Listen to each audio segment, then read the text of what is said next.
बात करते हैं बायोलॉजिकल क्लासिफिकेशन। तो ये जो चैप्टर है बायोलॉजिकल क्लासिफिकेशन, जहां तक इसकी वेटेज की बात है तो मैंने बताया था 3 से 4 क्वेश्चन इससे बनते ही हैं हर एक साल। बहुत ही इंपॉर्टेंट चैप्टर है, कंसंट्रेशन के साथ इसे देखेंगे। तो इसमें 2 हाइलाइटर का मैंने यूज किया है, एक तो रेड हाइलाइटर जिससे वो क्वेश्चंस जो एग्जाम में पूछे जा चुके हैं पिछले 10 साल में, और येलो हाइलाइटर से वो चीजें अंडरलाइन की गई हैं जिनकी प्रोबेबिलिटी बनती है एग्जाम में पूछे जाने की नीट में। तो चलिए शुरुआत करते हैं हमारे ये चैप्टर बायोलॉजिकल क्लासिफिकेशन। तो क्लासिफिकेशन हम क्यों करते हैं कि हमें पढ़ना इजी हो जाए कोई चीज। ग्रुपिंग क्यों करते हैं हम अपने कन्वीनियंस के आधार पे कि कोई चीज को हम इजी बनाना चाहते हैं, तभी क्लासिफिकेशन किया जाता है। तो सबसे पहले तो क्लासिफिकेशन जो किया गया वो फूड, शेल्टर और क्लॉथिंग के आधार पे। अरिस्टोटल आए साइंटिफिक बेसिस ऑफ क्लासिफिकेशन लेकर, जिसमें उन्होंने डिवाइड किया ट्रीज, श्रब्स और हर्ब्स। इसके बाद उन्होंने 2 ग्रुप में डिवाइड किया एनिमल को, जिनके पास रेड ब्लड होते हैं उनको इनेमा कहा, जिनके पास नहीं होते उनको एनेमा कहा। इसके बाद लिनियस का क्लासिफिकेशन आया। लिनियस को तो आप जानते ही हैं, फादर ऑफ टैक्सोनॉमी बोला जाता है। इनकी जो क्लासिफिकेशन आई 2 किंगडम क्लासिफिकेशन, इसमें इन्होंने प्लांट और एनिमल 2 पार्ट में किंगडम को डिवाइड किया।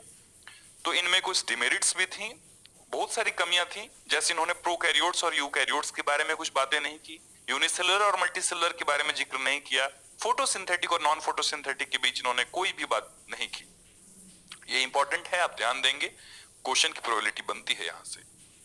आगे अगर देखें तो ये सब पॉइंट से तो कोई क्वेश्चन बन ही नहीं सकते। क्लासिफिकेशन के बारे में बताया है कि जैसे जैसे हमारा क्लासिफिकेशन चेंज होगा, जैसे जैसे लोगों की अंडरस्टैंडिंग लेवल बढ़ेगी, तो इसमें कुछ चेंजेस किए जा सकते हैं क्लासिफिकेशन में। अब है पेज नंबर 17 हमारा। पेज नंबर 17 में ये बॉक्स है बहुत इंपॉर्टेंट। इसमें जो 5 किंगडम है उसको डिफरेंशिएट कर रखा है, कैसे कैसे कौन सा किंगडम में क्या है खास बात। तो इस चार्ट को आप जरूर देखेंगे। इसमें खास बात जो है मैं बता रहा हूं, जो सेल वॉल होती है मोनेरा की वो नॉन सेलुलोजिक होती है, सेलुलोज की नहीं बनी हुई होती है, वो पॉलीसेकेराइड प्लस एमिनो एसिड्स की बनी हुई होती है। सेल वॉल मैंने क्रैश कोर्स में डील नहीं किया, उसे मैं चैप्टर 8 में डील करूंगा, वहीं प्रोकैरियोटिक सेल दे रखा है एनसीईआरटी में, इसलिए। तो ये मोनेरा प्रोकैरियोटिक होता है। इसके अलावा सारे जो किंगडम है वो यूकैरियोटिक होते हैं। सेलुलोज के बने हुए होते हैं प्लांट के सेल वॉल।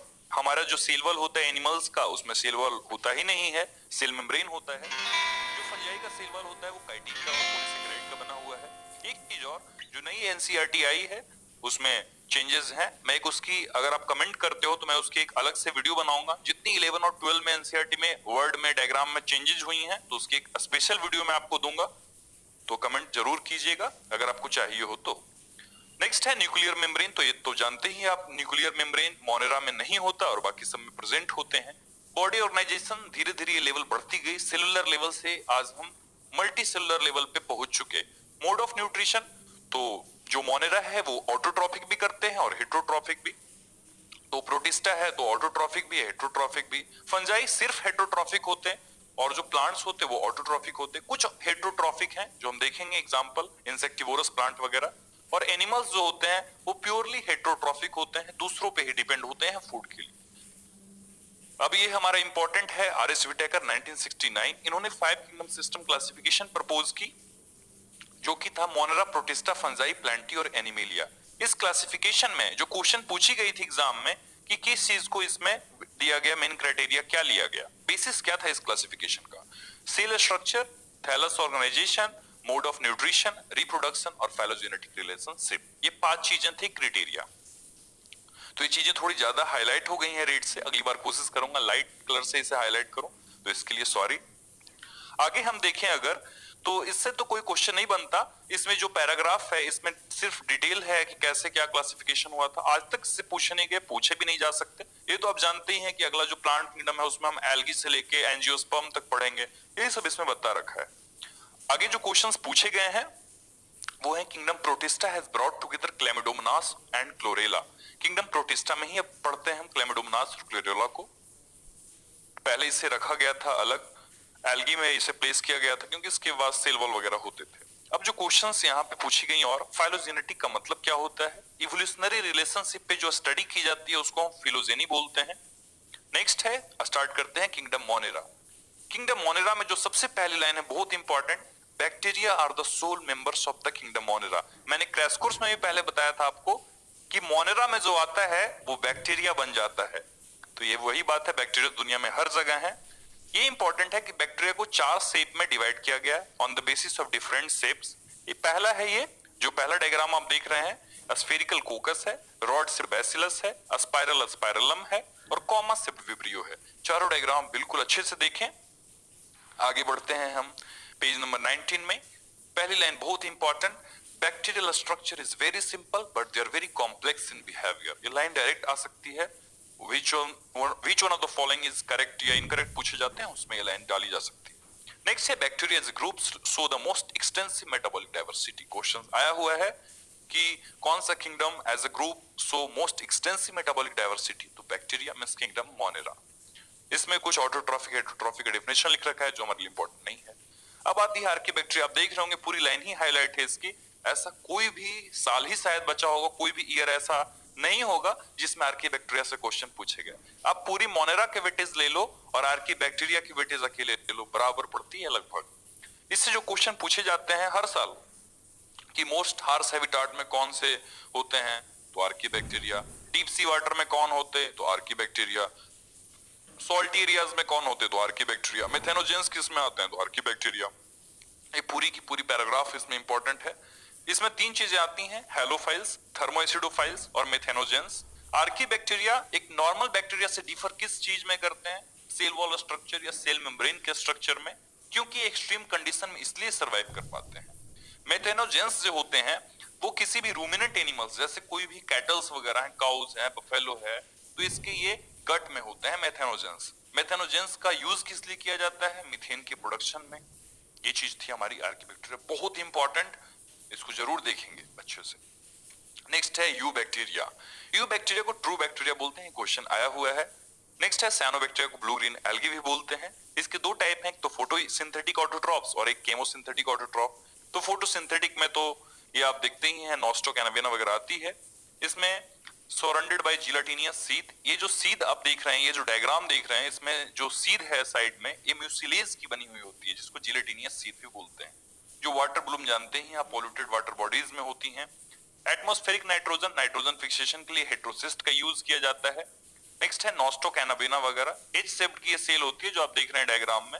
हेटेरोसिस्ट बहुत इंपॉर्टेंट, नॉस्टोक और एनावेना दोनों एग्जांपल इंपॉर्टेंट है। केमोसिंथेटिक ऑटोट्रॉफ, ये क्वेश्चन पूछा गया था कि कैसे ऑक्सीडाइज करते हैं, उसमें तो ऑप्शन दे रखा था ग्लूकोज वगैरह, तो इसमें ग्लूकोज से कोई रिलेशन ही नहीं है। केमिकल यहाँ 2-3 ही आते हैं, नाइट्रेट्स, नाइट्राइट्स और अमोनिया। बहुत ही अच्छा रोल है इसका रिसाइकलिंग ऑफ न्यूट्रिएंट्स में, जैसे नाइट्रोजन, फास्फोरस, आयरन और सल्फर वगैरह। हेटेरोट्रॉफिक बैक्टीरिया, अगर पूछे अबंडेंस के हिसाब से दुनिया में सबसे ज्यादा कौन से बैक्टीरिया होते हैं, ऑटोट्रॉफिक या हेटेरोट्रॉफिक, तो हेटेरोट्रॉफिक बहुत ज्यादा होते हैं, क्योंकि इनका ह्यूमन पे सिग्निफिकेंट रोल होता है। जैसे दूध से दही बनाने में काम लिया जाता है, एंटीबायोटिक के प्रोडक्शन में काम लिया जाता है, लेग्यूम प्लांट्स वगैरह में नाइट्रोजन फिक्सेशन में काम आता है। क्वेश्चन आया हुआ है, ध्यान देंगे।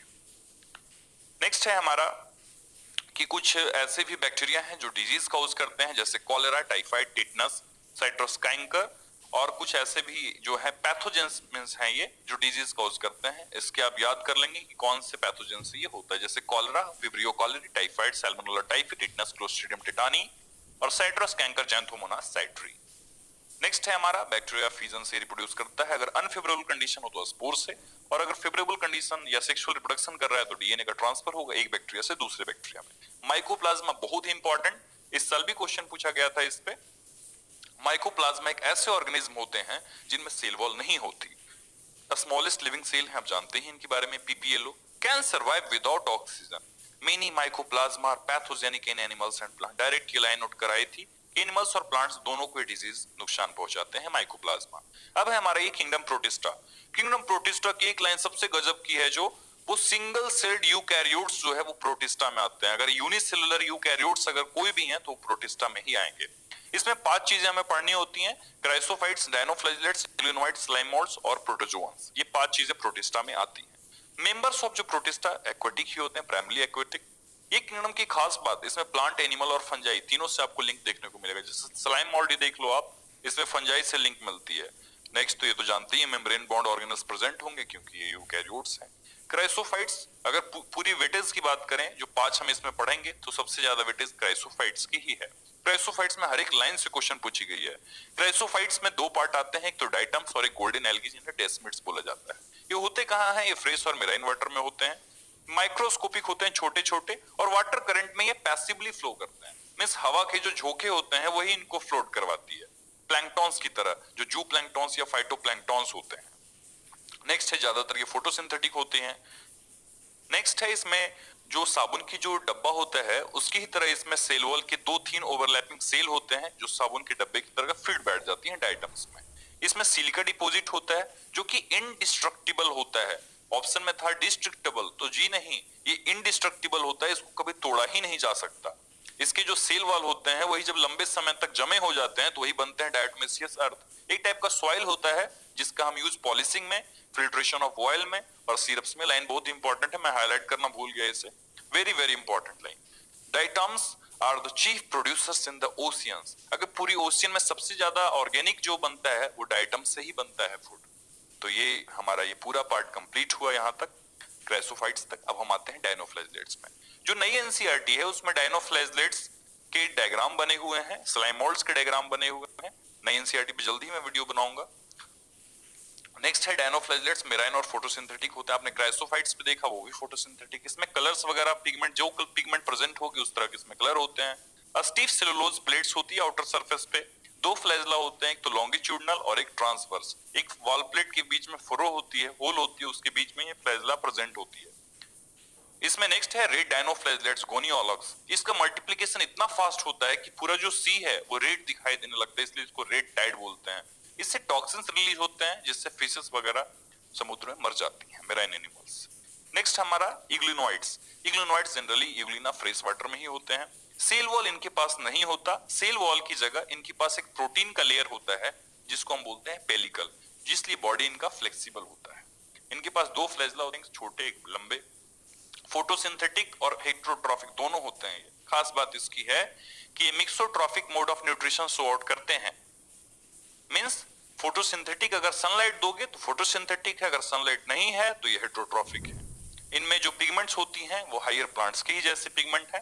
तो ये हमारा खत्म हुआ इग्लिनोइड्स। अब है स्लाइमोइड्स।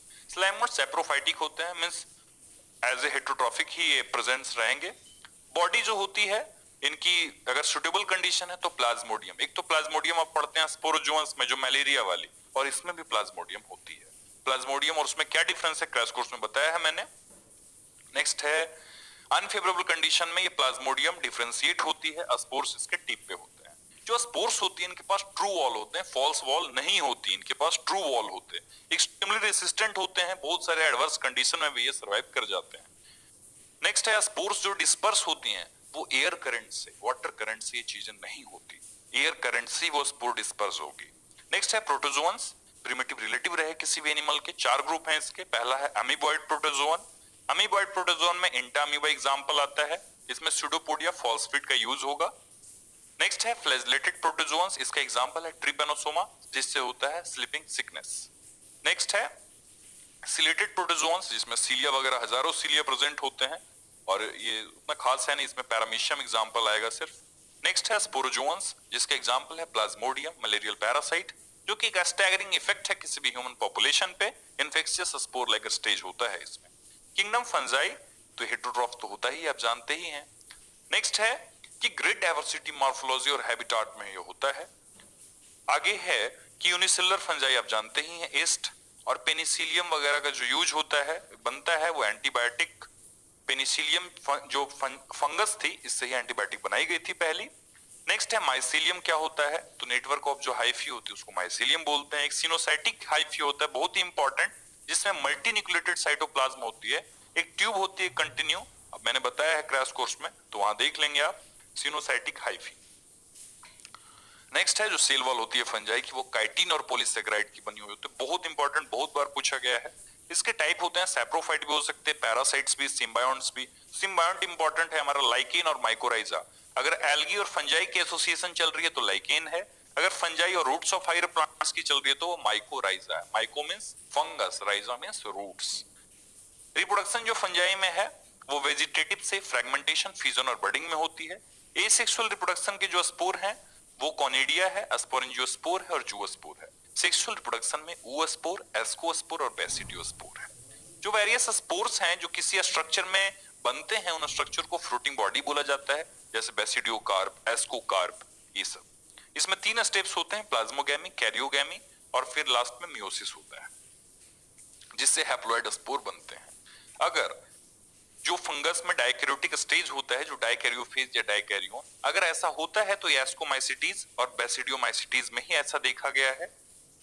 आगे है जो फंजाई का 3 क्लासिफिकेशन है। फंजाई के जो 4 बेसिस में डिवाइड किए गए क्लासेस हैं, किस बेसिस पे डिवाइड है? पहला, मॉर्फोलॉजी कैसा है माइसीलियम का, एसेप्टेट है या सेप्टेट है, ब्रांच्ड है, इस बेसिस पे। Mode of spore formation, next है फ्रूटिंग बॉडी, इसके ही बेसिस पे क्लासिफिकेशन की गई है। एनसीईआरटी का डायग्राम अच्छे से देख लें। फाइकोमाइसिटीज, इसे एल्गल फंजाई भी बोला जाता है। ये जनरली एसेप्टेट और सिनोसाइटिक होते हैं। सिनोसाइटिक का सिंपल सा मतलब है जब मल्टीन्यूक्लिएटेड चीजें हो तो उसको सिनोसाइटिक बोलेंगे। एसेक्सुअल रिप्रोडक्शन, ये मोटाइल और नॉन मोटाइल दोनों होता है। मोटाइल है तो जूस्पोर है और नॉन मोटाइल है तो ए प्लेनोस्पोर है। इंडोजेनसली प्रोड्यूस होता है। हम इसी में बार बार कंफ्यूज करते हैं इंडोजेनसली, एक्सोजेनसली। तो सिर्फ फाइकोमाइसिटीज है इंडोजेनसली, बाकी सब हैं एक्सोजेनसली। ये चीज आप याद रखें। आइसोगैमस भी होता है। आइसोगैमस में अगर मॉर्फोलॉजिकली सिमिलर हैं गैमेट्स तो इन्हों आइसोगैमस, अगर डिसिमिलर हैं तो एनिसो या ओगैमस। नेक्स्ट है एग्जांपल इसके म्यूकर, राइजोपस और एल्बुगो। मरा याद रख सकते हैं आप, MRA, म्यूकर, राइजोपस और एल्बुगो। राइजोपस ब्रेड मोल्ड बोलते हैं, एल्बुगो जो मस्टर्ड पे व्हाइट व्हाइट स्पॉट होते हैं पैरासिटिक फंगस की, एल्बुगो ये हुआ। नेक्स्ट है एस्कोमाइसिटीज, इन्हें सैक फंजाई बोला जाता है। ये जनरली मल्टीसेलर होते हैं, लेकिन इसका एक एक्सेप्शनल केस है यूनिसेलर जो कि ईस्ट है, जिसे साइक्रोमाइसिस साइंटिफिक नेम है। कोप्रोफिलस होता है, डंग गोबर पे होता है, ये जिन्हें डंग लवर बोलते हैं, कोप्रोफिलस। माइसीलियम जो इसकी होती है वो ब्रांच्ड और सेप्टेट होती है। तो इसके बाद अगर इसकी एग्जांपल देखें तो एस्परजिलस, क्लेविसेप्स, न्यूरोस्पोरा वगैरह है। न्यूरोस्पोरा तो आप जानते हैं बहुत ही अच्छा जेनेटिक्स में इसका यूज किया जाता है, बायोकेमिकल यूज वगैरह भी है। इसके 2 मेंबर होते हैं, मोरेल्स और ट्रफल्स, जो खाने के तौर पे यूज किए जाते हैं, बहुत ही डिलीशियस होते हैं। नेक्स्ट है बेसिडियोमाइसिटीज। बेसिडियोमाइसिटीज में मशरूम आता है और भी एग्जांपल है ब्रैकेट फंजाई, पपबॉल्स। रस्ट और स्मट जैसे पैरासाइट डिजीज कॉज करते हैं प्लांट वगैरह में। माइसिलियम ब्रांच्ड और सेप्टेट होती है। एसेक्सुअल स्पोर इसमें नहीं होते, लेकिन हाँ फ्रेगमेंटेशन से होती है ये रिप्रोडक्शन। 6 ऑर्गन भी इसमें एब्सेंट होते हैं। 2 वेजिटेटिव या सोमैटिक सेल्स होते हैं अलग स्ट्रेन के, जो प्लाज्मोगैमी करते हैं। नेक्स्ट है कैरियोगैमी और मियोसिस, जो होती है वो 4 बेसिडियोस्पोर्स पैदा करते हैं। जो बेसिडियोस्पोर्स होते हैं वो एक्सोजेनसली, आपने देखा है सिर्फ फाइकोमाइसिटीज जो है वहां पे आप याद रखेंगे इंडोजेनसली, बाकी सब है एक्सोजेनसली। बेसिडियोकार्प जो कि फ्रूटिंग बॉडी है, एग्जांपल है इसके। आज मैं यूपी जाऊंगा, एगेरिकस फॉर आज, U means Ustilago, UP Ustilago और Puccinia. Ustilago means smart, Puccinia means rust और फंगस। ड्यूटेरोमाइसिटीज इम्परफेक्ट फंजाई बोलते हैं, क्योंकि इसमें सिर्फ एसेक्सुअल और वेजिटेटिव फेज ही पता है आज तक, सेक्सुअल फॉर्म इसमें पता नहीं है। अगर सेक्सुअल फेजेस अगर इसमें पता चलती हैं तो हम इन्हें एस्कोमाइसिटीज और बेसिडियोमाइसिटीज में भेज देंगे। इसकी एग्जांपल हैं अल्टरनेरिया, कोलेटोट्रिकम और ट्राइकोडर्मा। इसकी काफी यूज भी हैं, डिकम्पोज करने में लीटर और मिनरल साइक्लिंग में भी इनका हेल्प है। सेप्रोफाइटिक और पैरासिटिक होते हैं। आप तो जानती हैं ट्राइकोडर्मा से रिंगवर्म वगैरह होती है, फंगल डिजीज है। नेक्स्ट है प्लांटी। प्लांटी तो हम अलग प्लांट किंगडम ही पढ़ेंगे। और नेक्स्ट है नीचे एनिमल किंगडम। तो पहले प्लांटी के बारे में कि यूकैरियोटिक क्लोरोफिल कंटेनिंग होती है।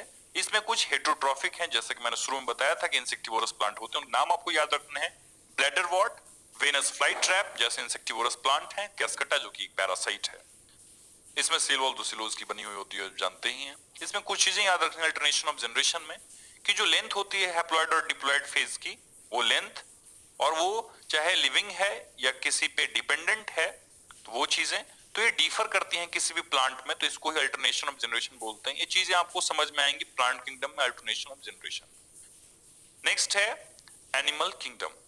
इसमें बात करते हैं कि ये तो आप जानते हैं इसके बारे में, ज्यादातर हेटेरोट्रॉफिक और यूकैरियोटिक होते हैं। ये फूड रिजर्व करते हैं ग्लाइकोजेन के फॉर्म में या फैट के फॉर्म में। इनके पास इलाबोरेट सेंसरी और न्यूरोमोटर मैकेनिज्म होता है हायर फॉर्म्स के पास, जैसे हम लोग जो हैं लोकोमोशन करते ही हैं।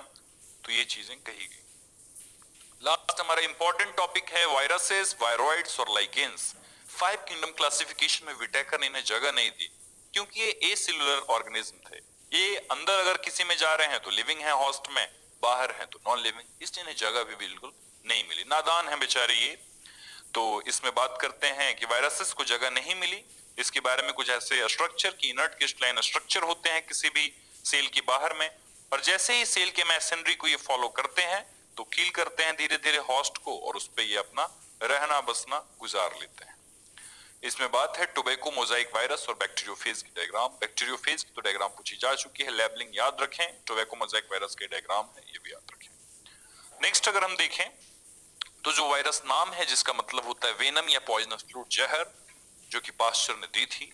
इवानोवस्की ने कहा था कि मोजाइक डिजीज ऑफ जो टोबैको होती है उसमें भी कुछ ऐसे माइक्रोब्स होते हैं जो वायरस ही होती है। ये बैक्टीरिया से बहुत छोटे होते हैं जो बैक्टीरियल प्रूफ फिल्टर से भी क्रॉस कर जाते हैं। इसके बाद है बेजरेनिक। बेजरेनिक ने कुछ फ्लूइड्स निकाले, उसको कहा उसने कि ये कॉन्टेजियम वाइवम फ्लूइडम है, मींस इन्फेक्शियस लिविंग फ्लूइड है।